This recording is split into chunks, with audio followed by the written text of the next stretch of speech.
During the Old Kingdom in Egypt, under the 4th, 5th, and 6th dynasties, huge pyramids were erected at Giza, at Saqqara, and in other places of the land. That of King Khufu, Cheops of the Greek authors, is the largest, of the best workmanship, and the most famous. Alongside it is the second largest pyramid, built by the son of Khufu, Chephren, and the smaller one built by Menkaure, also a descendant of Khufu. The later pyramids are of poorer workmanship and smaller than those of Khufu and Khafra. The Great Pyramid originally rose to a height of 481 feet and measured circa 756 feet at the base. It totaled 3,277,000 cubic yards of stone, or an estimated 2,300,000 blocks, which is the largest constructed mass of stone ever erected by man. Precision of construction equals to an optician's work. The stones were carried from the desert quarries and ferried over the Nile. For what purpose were the pyramids erected? No hint was found in the hieroglyphic literature. Already in antiquity, Greek authors debated this question. In the 5th century, before the present era,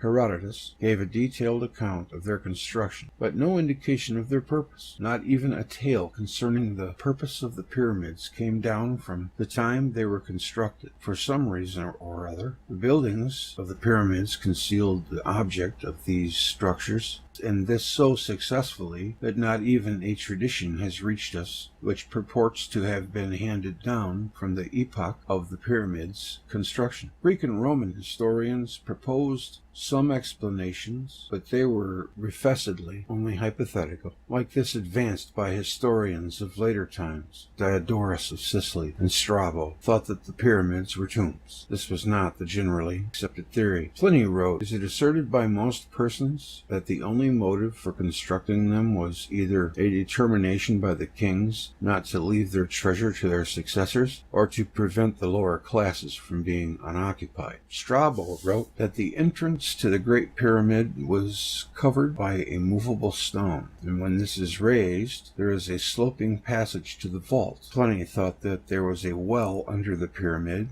communicating with the Nile. When the Great Pyramid was entered by Caliph al-Ma'mun in the 9th century, making the first break through the masonry of the pyramid since its original closing, he found there no mummy or bones. The entrance, high over the plain of Giza, was concealed. From the entrance, a corridor leads downwards and then divides itself in two.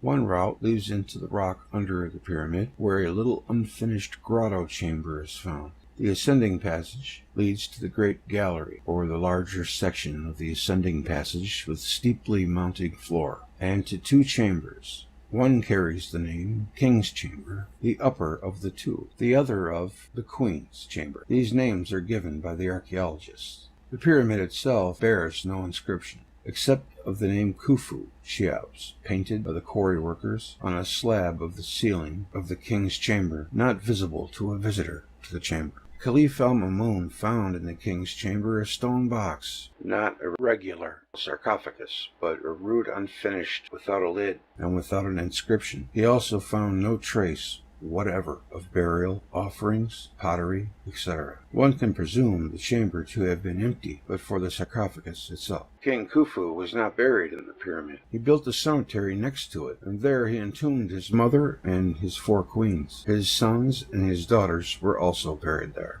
The tomb of his mother was found undisturbed, well concealed. Such care and concealment by Khufu of his mother's tomb would suggest that his own tomb will scarcely jump to the eye. Khufu concealed very carefully his own place of burial. That there was a problem connected with Khufu's burial was known in later Egyptian times, and the question was put into writings as to who knew the places of burial of Amenhotep, Seneferu, and Khufu. As though it were an oft-repeated query, it shows that the Egyptians did not think of pyramids as tombs. It is possible that Khufu's sarcophagus will be found in the royal cemetery which he built and where he concealed the tombs of his beloved ones. But whatever it may be, the Great Pyramid was built for some other purpose than internment.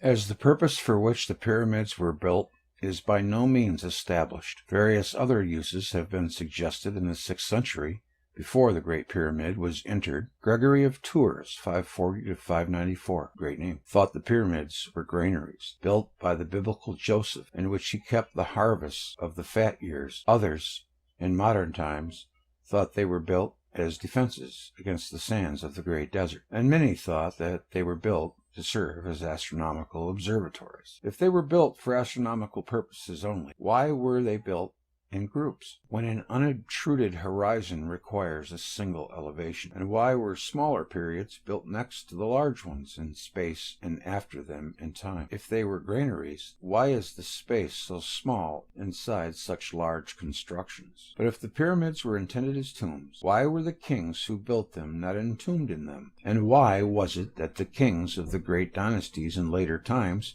who built the imposing temples and palaces of Thebes and Memphis, did not care to build pyramid tombs for themselves? Some even suppose that the kings who built them did not know their purpose, which is a rather strange solution. Cheops did not intend the Great Pyramid to serve as a tomb, nor indeed, if we are to believe the reasonable deductions which are based upon historical accounts, did he, Cheops, or his Egyptian subjects, know what purpose this immense edifice was intended to serve, wrote an author. To which another author remarked, "We can picture Khufu and his officials meeting with furrowed brows, and the king saying to them, 'What on earth am I building this thing for?' As a rational purpose was not discovered, a mystical one was suggested. A great effort was made by several inquirers to find geometrical laws symbolized or perpetuated by the pyramids.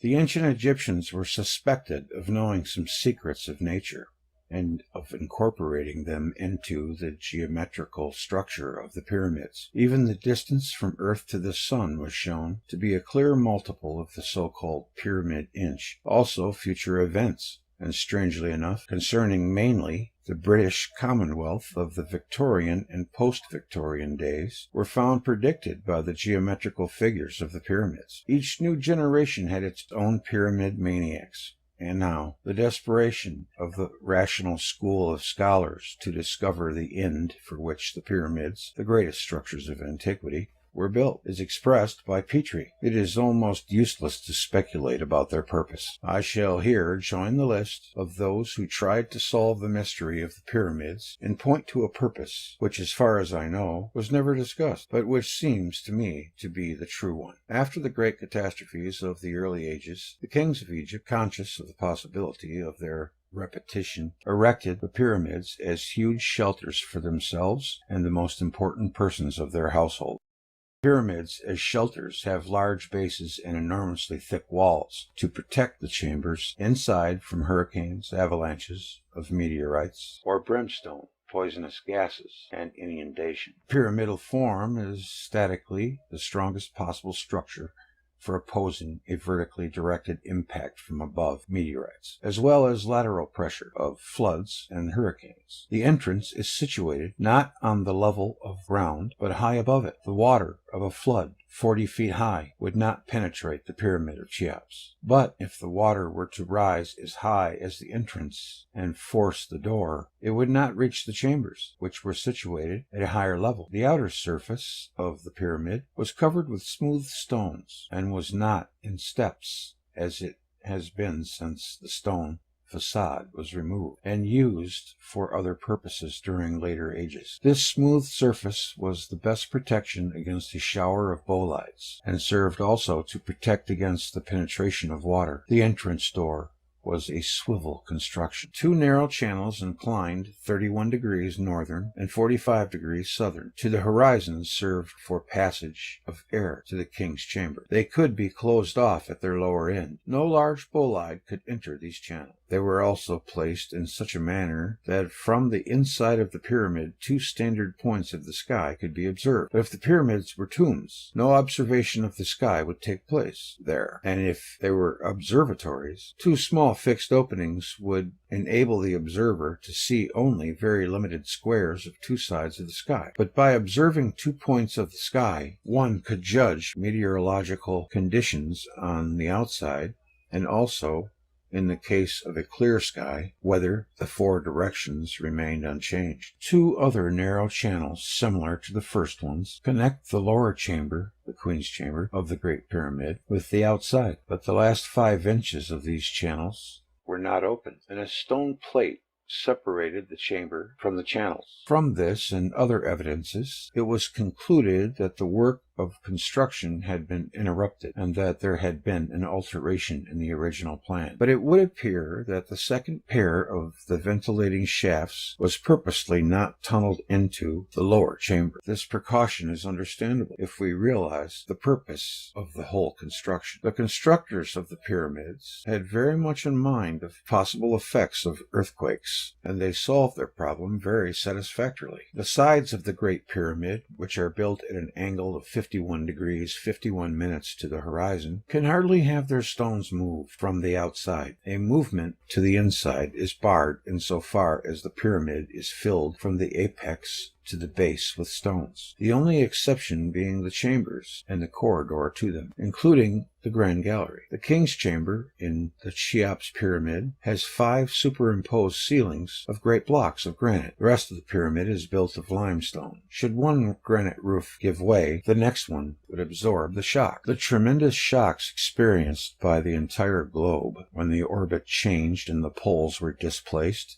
in the cataclysms subsequent to building of the pyramids did not ruin the pyramids, though the granite roof blocks over the chambers show the results of enormous twisting. They did not collapse. Also, the channels leading to the chambers and the narrower ones directed toward the sky are not obtruded. Earthquakes, like the one in the 1st century, during which 30,000 people perished in Egypt, could do no harm to the pyramids. The real secret of the pyramids was this stability against earthquakes. No other edifice of the Old or Middle Kingdom escaped destruction. The huge Sphinx, close to the Pyramids of Giza, is a likeness of Harmachis, a form of Horus, that is, the planet god Jupiter. His figure in front of the pyramids must have served as a charm against any harm he might feel inclined to do to the refugees inside. Did the pyramids serve well the purpose they were built for? The pyramid age belongs to the Old Kingdom. During the Middle Kingdom, only a few very insignificant pyramids were erected. Already the cataclysm which terminated the Old Kingdom proved that the pyramids, though responding to many of the tasks of a shelter, were inadequate in some respect. The catastrophe during which the Israelites left Egypt was the same which ended the Middle Kingdom. In the inscription on the shrine from El Arish, we do not find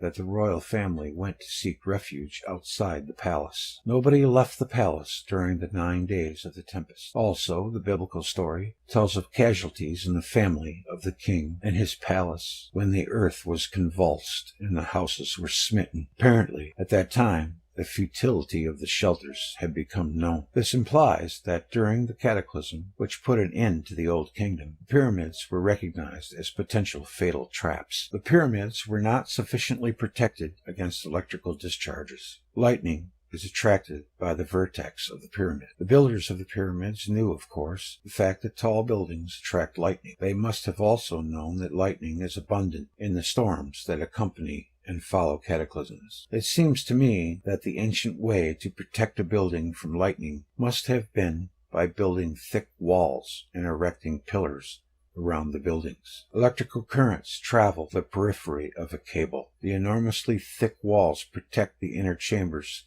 from electrical discharges, but this protection could be proven as sufficient only during ordinary thunderstorms. When at the close of the Old Kingdom, interplanetary contacts caused tremendous discharges. Some of the pyramids became electrocuting chambers. The field of saltpeter, potassium nitrate, close to the pyramids, show where the bolts fell. Some of the pyramids drew to themselves ramifications of the Great Bolt.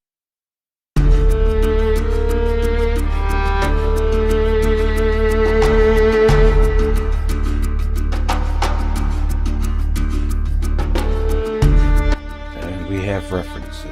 I heard it from someone that was talking about Velikovsky that he thought that they were shelters, and I was right. I did hear that. It's probably the best guess really. I think the one them being for electric power is an interesting hypothesis.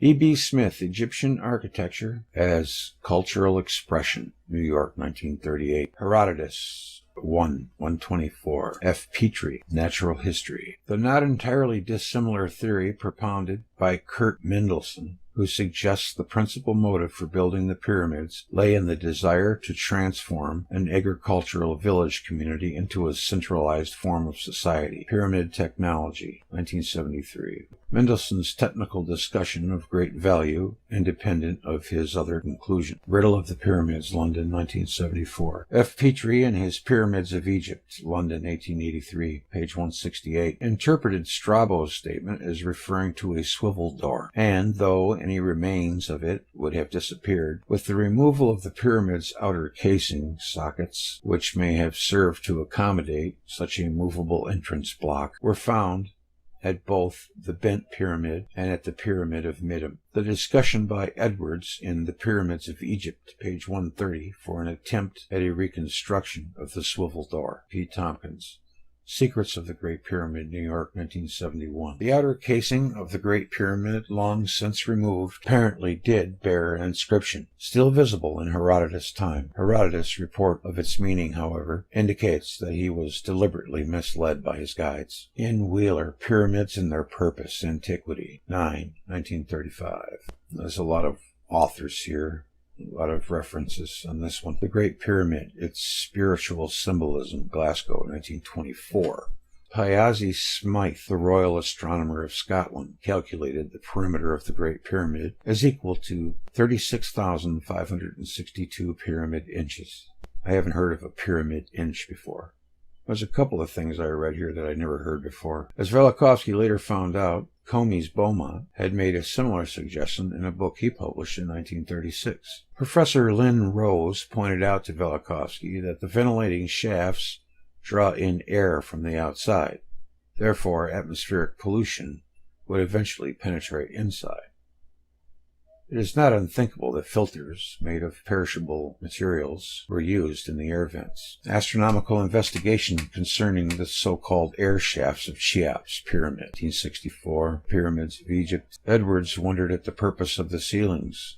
Whether such extreme precautions were required by the character of the building may be debatable. They have, however, been justified by subsequent events. Earthquakes have been extremely severe and wrenching, as all the deep beams of granite over the king's chamber in the Great Pyramid are snapped through at the south end, or else dragged out in the upper chambers. The whole roof hangs now by merely catching contact.